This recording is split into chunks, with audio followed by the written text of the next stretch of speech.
নমস্কার সবাইকে। আজকে মহাশিবরাত্রির অনেক অনেক শুভেচ্ছা জানিয়ে আমার গোলমরিচে আপনাদের সবাইকে স্বাগত জানাই।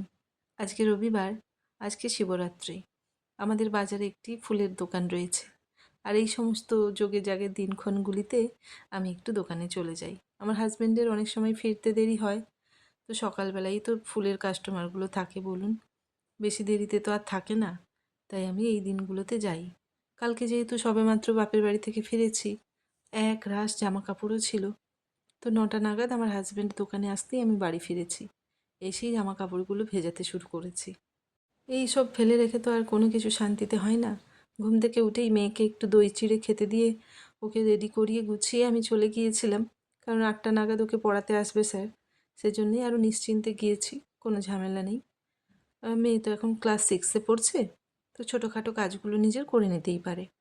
তো এসেই একটু উনুনে গরম জল বসিয়েছিলাম, তারপরে জামা কাপড়গুলো একটু ভিজিয়ে দিয়েছি। গরম জলটা দিলে কি হয়, কষ্ট করে আর বেশি কাচতে হয় না, একটু হালকা চটকে নিলেই হয়ে যায়।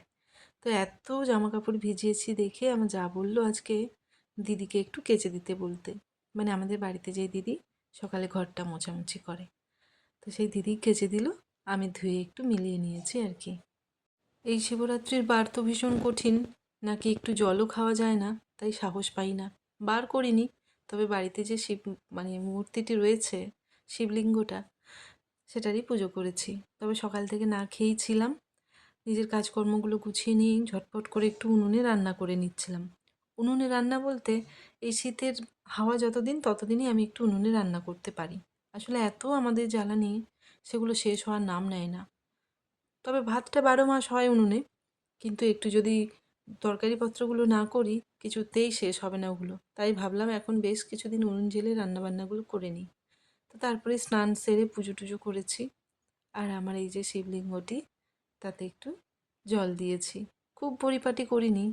পুজো আর্চা পরিপাটি করে লোক দেখিয়ে এগুলো হয় না। একদম মন থেকে মনের ভক্তি দিয়েই হয়, যেটা আমি বিশ্বাস করি। তাই হয়তো অনেক কিছুই নেই, খামতি ছিল অনেক কিছু, কিন্তু আমার আন্তরিক অন্তর থেকে যে ভগবানের প্রতি শ্রদ্ধা, সেটার একদমই খামতি ছিল না। তো যাই হোক, আমি আমার মতো করে পুজো করেছি। তারপরেই না, মেয়ে এই ক্রোচেট এইগুলো বানায়। আপনাদেরকে একদিন এই ভিডিওটা শেয়ার করব। খুব সুন্দর করে বানিয়ে ফেলতে পারে।